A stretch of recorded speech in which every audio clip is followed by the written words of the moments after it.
या विश्वातला सगळ्यात पहिला वैज्ञानिक, ज्यानं विज्ञानाच्या आधारावर मानव आणि एकूण मानव कल्याणासाठी एक मध्यम मार्ग दिला, ते सम्यक संबुद्ध तथागत भगवान गौतम बुद्ध.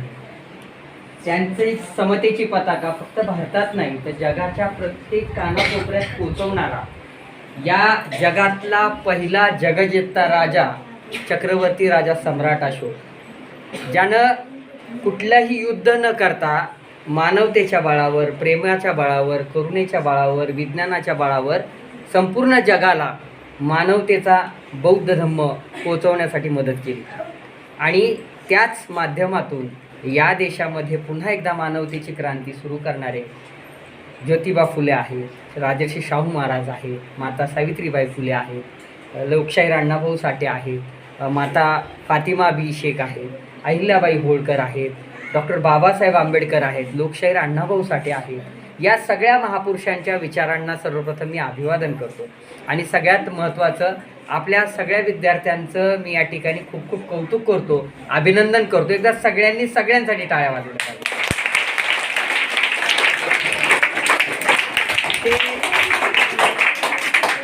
इथे कुठला हिरो नाचत होता का? हिरो नाचत होता का? हिरोईन गात होती का? डान्स चालू होता का?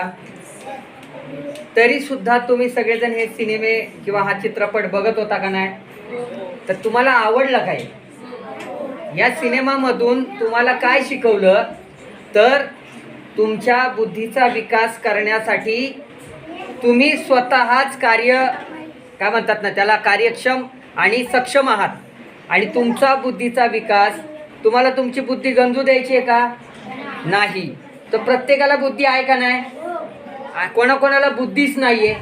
हात वर करा बरं. सगळ्यांना आहे का नाही? बरं, तुमचा मेंदू केवढा असतो माहिती आहे ना? तुमच्या मुठी एवढा असतो. मुंगी कोणी पाहिली? मुंगी हात वर करा. मुंगी केवढीशी असते? एवढीशी असते. तिचा मेंदू केवढा असेल? तरी सुद्धा ती मुंगी मानवापेक्षा हुशार आहे. एवढीशी मुंगी एवढा मोठा झुरळ उचलून घेऊन जाताना कोणी कोणी पाहिलंय? एवढ्या सगळ्यांनी पाहिलंय का नाही?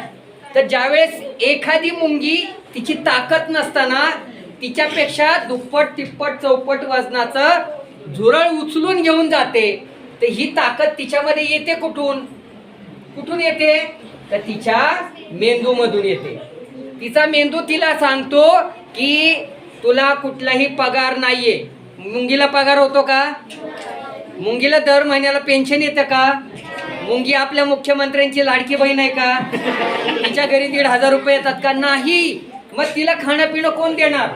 तर त्या मुंगीला माहिती आहे, जर मला जगायचं असेल तर मला जे अन्न आज भेटलेलं आहे ते अन्न माझ्यासाठी घेऊन गेलं पाहिजे. मग ते कितीही जड असू दे, कितीही अवघड असू दे, ती मुंगी ते जे काय अन्न तिला मिळेल ते घेऊन जाते. आणि ती एकट्यासाठी घेऊन जाते का? एवढा मोठा झुरळ ती एकट्याला घेऊन जाणार आहे का? तर ती आपल्याबरोबर आपल्या सगळ्या समूहासाठी, आपल्या बांधवांसाठी, भगिनींसाठी, आपल्या कुटुंबासाठी, परिवारासाठी घेऊन जाते. कारण तिचा मेंदू तिला सम्यक आचरण शिकवतो. चांगलं. मुंगी दारू पिते का? मुंगी खोटं बोलते का? मुंगी हाणामारी करते का? मुंगी चारित्र्य संपन्न आयुष्य जगण्याचा प्रयत्न करते. आणि हेच बुद्धांनी सांगितलेलं आहे, हेच बौद्ध धम्मात सांगितलेलं आहे.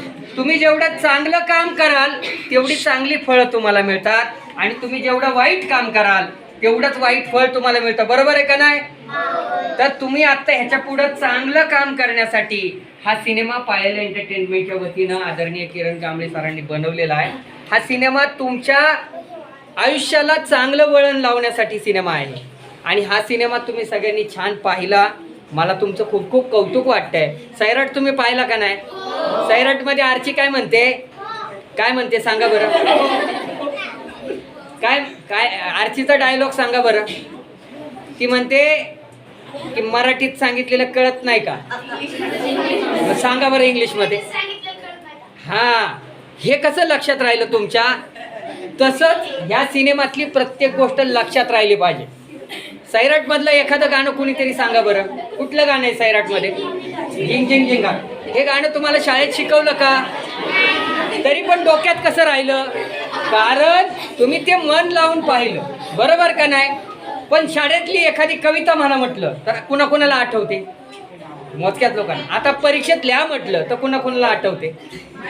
तर जी गोष्ट शाळेत शिकवलेली आपल्या मेंदूत राहत नाही, त्याचं कारण आहे की ते आपण मन लावून आपला मेंदू जागेवर ठेवून शिकत नाही. पण सिनेमा मात्र आपण डोळे, कान, नाक सगळं काय व्यवस्थितरित्या तिथे केंद्रित करून पाहतो आणि त्यामुळं सिनेमाचा परिणाम तुमच्या मेंदूवर जास्त होतो आणि त्यामुळं वाईट गोष्टी बघायच्या, वाईट गोष्टी ऐकायच्या, वाईट गोष्टी करायच्या, चांगला सिनेमा बघायचा आणि चांगल्या गोष्टी करायच्या, हा आजचा उद्देश होता आणि ते तुम्ही सगळ्यांनी केलं. तुमच्या सगळ्यांचं खूप खूप आभार. तुम्ही स्वतःसाठी जोरदार टाळ्या वाजवा. आता तुमच्यापैकी कोणाकोणाला वाटतं की असं सिनेमात काम करायला पाहिजे? कोणाकोणाला आवडतं? तुमच्यापैकी कोणाला डान्स करायला येतो? ओके. कोणाकोणाला ऍक्टिंग करायला येते? ओके. बाकीच्यांना येत नाही का? अरे तुम्ही सगळेजण ऍक्टर आहात. तुम्हाला माहिती का तुम्ही काय करता? हात खाली घ्या. मला कळलं. थोड्या वेळाने मी तुम्हाला, तुम्ही किती मोठे ऍक्टर आहे तुम्हाला माहिती आहे का? तुम्ही ज्यावेळेस मित्रमंडळींबरोबर असतात त्यावेळेस वेगळी ऍक्टिंग करता. तुम्ही मित्रमंडळींबरोबर जी मस्ती करता ती आई वडिलांबरोबर करता का? मग आई वडिलांकडे तुम्ही एकदम सभ्य असण्याची ऍक्टिंग करता. पप्पांबरोबर वेगळी ऍक्टिंग असते आपली, नाही का? छान छान. आणि आईकडे एकदम मारामारी, मला हे पाहिजे, हे करायला पाहिजे, बरोबर का नाही? तर ते शिक्षकांपाशी असं करता का तुम्ही? क्या मित्रा कसं? तिथं तुम्ही एकदम छान विद्यार्थी असता, तिथं पण तुम्ही वेगळी ऍक्टिंग करत असता. तर ऍक्टिंग हे तुमच्या माझ्या रक्तातच आहे, बरोबर का नाही? वेळ बदलला, प्रसंग बदलला, ठिकाण बदललं की आपलं कॅरेक्टर बदललं, बरोबर का नाही? तर मग आपलं कॅरेक्टर वाया जाऊ द्यायचंय का? आपलं कॅरेक्टर कसं बनवायचंय? चांगलं बनवायचंय आणि त्याच्यासाठी चांगला विचार करण्यासाठी हा सिनेमा होता. हा सिनेमा तुम्ही सगळ्यांनी पाहिला. मी तुमच्या सगळ्यांचं खूप खूप कौतुक करतो, आभार मानतो. आणि ह्याच्या पुढं जर तुम्हाला सिनेमात काम करायचं असेल, बोलायचंय का? हे ऐका, तुमचं महत्वाचं सांगतात ते सर. नाही बोलायचं, आपण दोघं बोलू ना. जर तुम्हाला सिनेमात काम करायचं असेल तर तुम्ही कांबळे सरांना संपर्क करा. याच्या पुढच्या सिनेमांमध्ये हे जसे विद्यार्थी इथं काम करत होते तसे तुम्ही काम करताना दिसाल. तुम्हाला आवडेल का टीव्हीत यायला? टीव्हीत यायला आवडेल? मग टीव्हीत तुम्हाला लॉक करून ठेवलं तर चालेल? मोबाईल कोण कोण जास्त बघतं? हात वर. कोणाकोणाकडे मोबाईल आहे? आता जर ऐका, मोबाईल मध्ये तुम्ही अभ्यासाची गोष्ट बघत असाल आणि थोड्या वेळासाठी बघत असाल तर तुमचा मेंदू चांगला राहील. आणि अभ्यासाच्या व्यतिरिक्त रील बघत बसला तर तुमचा मेंदू खराब होणार. ओके, तुमचा मेंदू बिघडून जाणार. तर अभ्यासाच्या गोष्टी आणि तेवढ्याच वेळेपुरत्या गोष्टी मोबाईलमध्ये बघा, नाहीतर तुमचे डोळे जातील. 3 चष्मे लावले तरी समोरचं दिसणार नाही. ओके, तुमचे कान जातील. तुमच्या कानासमोर डीजे वाजवला तरी कानातून ऐकायला येणार. मोबाईलमुळं तुमच्या मेंदूवरती आणि तुमच्या मनावरती विचित्र परिणाम होतो. हे माहितीये का? कुणाकुणाला माहितीये? तर त्यामुळं रोज संध्याकाळी घरी गेल्यानंतर झोपण्या अगोदर फक्त डोळे बंद करायचे, आपल्या श्वासावर लक्ष ठेवायचं आणि 10 मिनिटं शांत बसायचं. काय करायचं? आणि शांत बसून 3 गोष्टी बोलायच्या. पहिली गोष्ट काय बोलायची? की मी आयुष्यात यशस्वी होणार. काय म्हणणार? दुसरी गोष्ट म्हणायची की मी कोणालाही त्रास देणार नाही. मी सगळ्यांशी चांगलं राहण्याचा प्रयत्न करीन. मी सगळ्यांचं चांगलं केलं